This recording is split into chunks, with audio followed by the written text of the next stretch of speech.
Hello friends, இன்றைக்கி நம்ம என்ன பார்க்க போகிறோம்னா இட்லி சாம்பார் எப்படி செய்கிறதா பார்க்க போகிறோம். தமிழ்நாடுனாவே இட்லி சாம்பார் ரொம்ப ரொம்ப ஸ்பெஷல் இல்லைங்களா? அதுலேயும் ஹோட்டல் சாம்பார்னால் எல்லாருக்கும் ரொம்ப ரொம்ப பிடிக்கும். அதே நம்ம வீட்டில் ஹோட்டல் ஸ்டைலில் சாம்பாரை ரொம்ப பாசத்தோடு இன்ட்ரெஸ்ட்டாக செய்யும்போது அதனுடைய டேஸ்ட் வந்து டபுள் மடங்காக கூடும் இல்லைங்களா? அதனால் ஹோட்டல் ஸ்டைலில் இட்லி சாம்பார் எப்படி செய்கிறதுன்னு நம்ம இந்த வீடியோக்குள்ளே போய் பார்க்கலாம். அதுலேயும் முக்கியமாக அதில் போடுற பொடி, சாம்பார் பொடி நம்ம எப்படி செய்கிறதுன்னு பார்த்துட்டு நம்ம ரெடியாக செஞ்சு ஃப்ரிட்ஜில் ஸ்டோர் பண்ணி வச்சுட்டிங்கன்னா நம்மளுக்கு எப்போ வேணும்னாலும் சாம்பார் இன்ஸ்டண்ட்டாக நம்ம ரெடி பண்ணிடலாம். வாங்க அதையும் நம்ம வீடியோக்குள்ளே போய் பார்க்கலாம். அதுக்கு முன்னாடி ஒரு சின்ன intro. Welcome to Priya Raja's kitchen. Please like, share, subscribe, comment and click the bell button. Thank you. Let's go to video. Welcome to Priya Raja's kitchen. I am Priya. Idli sambar செய்வதற்கு முதல்ல ஒரு குக்கரில் 100 கிராம் அளவுக்கு பருப்பு எடுத்துக்கோங்க. அது ஒரு முறை நல்லா தண்ணி ஊற்றி வாஷ் பண்ணிவிட்டு கொஞ்சமாக வாட்டர் ஆட் பண்ணிக்கோங்க. அதுக்கு கூடவே ஒரு 1/4 டீஸ்பூன் மஞ்சத்தூள் ஆட் பண்ணிக்கோங்க. ஆட் பண்ணிவிட்டு 1 டீஸ்பூன் எண்ணெய் ஆட் பண்ணிக்கோங்க. ஆட் பண்ணிவிட்டு நம்ம எப்பயும் மாதிரி பருப்பு வேக வைக்கிற மாதிரி விசில் போட்டு நல்லா பருப்பை குக்கரில் வேக வச்சுக்கோங்க. மேலும் ஒரு பவுலில் ஒரு எலுமிச்சை அளவுக்கு புளி நல்லா வாஷ் பண்ணிவிட்டு ஊற வச்சுக்கோங்க. இப்போ நம்ம ஃப்ரை பண்ண வேண்டியது ஃப்ரை பண்ணிடலாம். ஒரு கடாயில் ஒரு 2 டீஸ்பூன் ஆயில் ஆட் பண்ணிக்கோங்க. பெருங்காய கட்டி ஒரு சின்ன பீஸ் ஆட் பண்ணிக்கோங்க.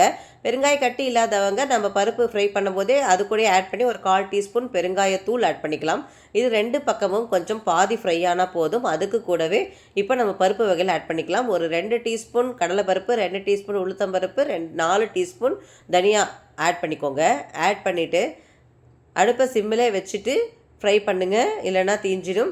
கையை விடாமல் நல்லா கொஞ்சம் கோல்டன் கலர் வர வரைக்கும் வறுத்துடலாம். இப்போது நான் முன்னாடி சொன்ன பார்த்தீங்களா, இதுதான் பர்ஃபெக்டான இட்லி சாம்பார் பொடி. இதுதான் நீங்கள் நல்லா பார்த்துட்டு இது ரெடி பண்ணிக்கோங்க. இப்போது பாதி ஃப்ரை ஆனதும் 1 டீஸ்பூன் இதில் வெந்தயம் ஆட் பண்ணிக்கோங்க. வெந்தயம் ஆட் பண்ணிவிட்டு ஒரு முறை நல்லா கலந்து விட்டுக்கோங்க. அதுக்கு கூட ஒரு சின்னது பெருசு கலந்தது ஒரு 20 குண்டு மிளகா ஆட் பண்ணிக்கிறேன். அதையும் ஆட் பண்ணிவிட்டு எல்லாமே சேர்ந்து கோல்டன் கலர் வர வரைக்கும் வறுத்துக்கலாம். மேலும் சென்னையில் famous Triplicane Ratna coffee hotel கேள்விப்பட்டிருக்கீங்களா? சென்னையில் இருக்கிறவங்களுக்கு நிறைய பேருக்கு நல்லா தெரியும். ஏன்னா அதுக்கு வந்து ரொம்ப ரொம்ப அந்த காலத்துலேருந்து ரொம்ப ரொம்ப ஃபேமஸ் ஆனது. முக்கியமாக எதுக்காகனா இட்லி சாம்பாருக்கு தான் இது ரொம்ப ரொம்ப ஃபேமஸ். அதில் வந்து கப்பலெல்லாம் சாம்பார் கொடுக்க மாட்டாங்க. நம்ம சாப்பிடும்போது நல்ல ஒரு மக்களை எடுத்துகிட்டு வந்து மொண்டு மொண்டு ஊற்றுவாங்க. அந்தளவுக்கு ரொம்ப டேஸ்ட்டாக இருக்கும். ரொம்ப ரொம்ப ஃபேமஸ் ஆனது. நம்மளுக்கு வேணும் திருப்பி கூட கேட்க வேண்டாம், அவங்களே பார்த்துட்டு வந்து திருப்பி சர்வ் பண்ணுவாங்க. அந்தளவுக்கு சர்வீஸில் கூட அவ்வளோ சூப்பராக இருக்கும். அந்த டேஸ்ட்டையே மிஞ்சும் இட்லி சாம்பார் இது. பாருங்கள், இப்போ பருப்பெல்லாம் கோல்டன் கலரில் வந்துடுச்சு. இப்போ நம்ம இதை தட்டில் ட்ரான்ஸ்ஃபர் பண்ணிவிட்டு ஆற வச்சிடலாம். மேலும் அதே கடாயில் தேங்காய் பத்தைங்க ஒரு 1/4 மூடி தேங்காய் பத்தை, இல்லைனா ஒரு 3 பீஸ் இருக்கிற அளவுக்கு அளவு தேங்காய் பத்தைங்க சின்ன பீஸஸாக கட் பண்ணிவிட்டு கொஞ்சமாக ஃப்ரை பண்ணிக்கலாம். கொஞ்சம் அங்கங்கே கொஞ்சம் ரோஸ்ட் ஆகிற அளவுக்கு நம்ம ஃப்ரை பண்ணிட்டா போதுமானது. பாருங்கள், இந்த அளவுக்கு அங்கங்கே கொஞ்சம் ரெட் கலரில் வந்திருக்கு இல்லைங்களா? இந்த பதம் போதுமானது. இப்போ இதையும் நம்ம ஸ்டவ் ஆஃப் பண்ணிவிட்டு தட்டில் ட்ரான்ஸ்ஃபர் பண்ணிவிட்டு ஆற வச்சுக்கலாம். இது ஆறிட்டு இருக்கிற அந்த கேப்பில் நம்ம இப்போ வதக்க வேண்டியது வதக்கிடலாம். இப்போது அதே கடாயில் ஒரு 2 டேபிள் ஸ்பூன் ஆயில் ஆட் பண்ணிக்கிறேன். அது ஆயில் நல்லா ஹீட் ஆனதும் 1 டீஸ்பூன் கடுகு ஆட் பண்ணிக்கலாம். கடுகு நல்லா பொரிஞ்சதும் அடுப்பை சிம்மில் வச்சுக்கோங்க. பச்சை மிளகா ஒரு 5 பச்சை மிளகா இந்த மாதிரி நீட்டு ஷேப்பில் கட் பண்ணியிருக்கோம். அதையும் இதில் ஆட் பண்ணிக்கோங்க. அடுப்பை சிம்மில் வச்சுக்கோங்க, இல்லை மேலே தெரிக்கும். இப்போது கேரட்டு ஒரு 2 கேரட்டு மீடியம் சைஸு, அதையும் சின்ன சின்னதாக மெல்லிஸாக இந்த மாதிரி நீட்டு ஷேப்பில் கட் பண்ணிக்கோங்க. அதையும் ஒரு முறை நல்லா கலந்து விட்டுக்கோங்க. ஒரு முறை நல்லா கலந்து விட்டுட்டு வதங்கிட்டு இருக்கும்போது அதுக்கு கூடவே நம்ம இப்போ வெங்காயத்தையும் ஆட் பண்ணிக்கலாம். வெங்காயம் வந்து சாம்பார் வெங்காயம் ஒரு 1/4 கிலோ இருக்குது. அந்தளவுக்கு சாம்பார் வெங்காயம் நல்லா தோல் உரித்து இதில் ஆட் பண்ணிக்கோங்க. சாம்பார் வெங்காயம் ரொம்ப ரொம்ப டேஸ்ட்டு கொடுக்கும். அதுக்காக சாதா வெங்காயம் ஆட் பண்ணக்கூடாதுன்னு இல்லை. இது இல்லாதவங்க அதையும் நீங்கள் யூஸ் பண்ணிக்கலாம். இப்போ கருவேப்பிலையும் கொஞ்சம் ஆட் பண்ணிக்கோங்க. அதுக்கு கூட சீக்கிரமாக வதங்கிறதுக்காக கொஞ்சமாக சால்ட் ஆட் பண்ணிக்கலாம். ஆட் பண்ணிவிட்டு எல்லாம் நல்லா கலந்து விட்டுக்கோங்க.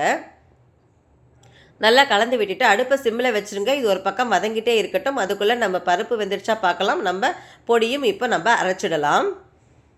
பாருங்கள், பருப்பு நல்லா வெந்துடுச்சு. இப்போ இந்த பருப்பு தண்ணியை ரசத்துக்கு எடுத்துக்கிட்டு இப்போ பருப்பு நல்லா கடைஞ்சிட்டு நம்ம எதில் சாம்பார் செய்கிறோமோ அந்த பவுலில் இப்போ பருப்பு தண்ணியை ட்ரான்ஸ்ஃபர் பண்ணிடலாம். இப்போ மிக்ஸி ஜாரில் இப்போ நம்ம ஆற வச்சுருந்த பருப்பு மிளகாயை ஃபஸ்ட்டு கிரைண்ட் பண்ணிக்கோங்க. இந்த அளவுக்கு நொய்யாக இருக்கட்டும்.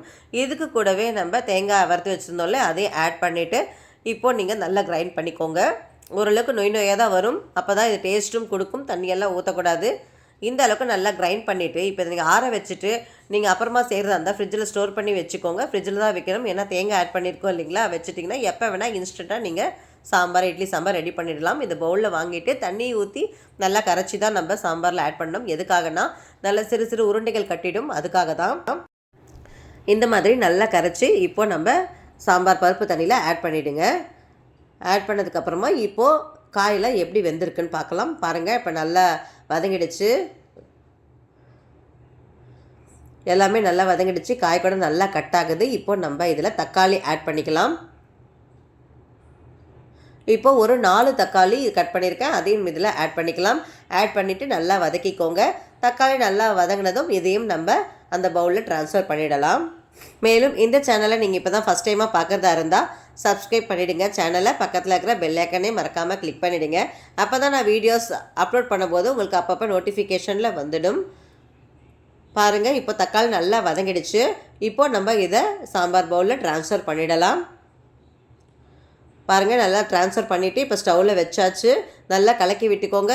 அடுப்பை மீடியம் ஃப்ளேமில் வச்சுருந்தாலும் அப்பப்போ கலக்கி விட்டுக்கோங்க, இல்லைன்னா அடி பிடிச்சிரும். புளி தண்ணி இப்போ கரைச்சி ஊற்றிடுங்க. கொஞ்சம் புளி வச்சுக்கோங்க, தேவைன்னா அப்புறம் திருப்பி வேணால் கூட போட்டுக்கலாம். இப்போது 1 டேபிள் ஸ்பூன் அளவுக்கு வெல்லம் கண்டிப்பாக ஆட் பண்ணிக்கோங்க. ஏன்னா இதில் முக்கியமான ஹைலைட் இதுவும் தான். அப்போ தான் உங்களுக்கு சூப்பரான சாம்பார் டேஸ்ட்டு கொடுக்கும், அந்த ஸ்வீட்னஸ் கொடுக்காது. இப்போது நல்லா தண்ணியாக இருக்குன்றதால கொஞ்சம் வாட்டரும் ஆட் பண்ணிக்கலாம். இது நல்லா கொதி வரட்டும். ஏன்னா அந்த பருப்பெல்லாம் கொஞ்சம் திக்னஸ் கொடுக்கும், அதனால் கொஞ்சம் தண்ணியாகவே இருக்கட்டும். இப்போது இதில் நான் ஒரு 2 டீஸ்பூன் அளவுக்கு ராக் சால்ட் ஆட் பண்ணிக்கிறேன். உங்களுக்கு உப்பு எந்தளவுக்கு தேவையோ அந்தளவுக்கு பார்த்து போட்டுக்கோங்க. பாருங்கள், இப்போ சாம்பார் நல்லா கொதி வந்துடுச்சு. இப்போவே நீங்கள் டேஸ்ட்டு பார்த்துக்கோங்க. எது பத்தலனாலும் இப்போ திருப்பி ஆட் பண்ணிக்கலாம். புளியோ ஸ்வீட்டோ உப்போ காரமோ எதுவாக இருந்தாலும் ஆட் பண்ணிக்கோங்க. காரம் பத்தலைனா கொஞ்சமாக மிளகாத்தூள் கூட ஆட் பண்ணிக்கலாம், தப்பில்லை. இப்போ கடைசியாக முக்கியமாக கொத்தமல்லி ஆட் பண்ண மறந்துடாதீங்க. அதுவும் சாம்பாருடைய ஃப்ளேவரை நல்லா தூக்கி கொடுக்கும். அதையும் ஆட் பண்ணிவிட்டு இப்போ ஸ்டவ் ஆஃப் பண்ணிவிட்டு சர்வ் பண்ணிடலாம்.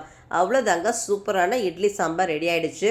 பாருங்கள், பார்த்த உடனே சூப்பராக வீட்டில் போய் செஞ்சுன்னு தோணுதா? கண்டிப்பாக செஞ்சு பார்த்துட்டு எப்படி இருக்குன்னு கமெண்ட் பாக்ஸில் கமெண்ட் பண்ணுங்கள். மேலும் நான் சொன்ன அளவுக்கு சாம்பார் ஒரு 7-8 பேருக்கு தாராளமாக சாப்பிட்லாம்.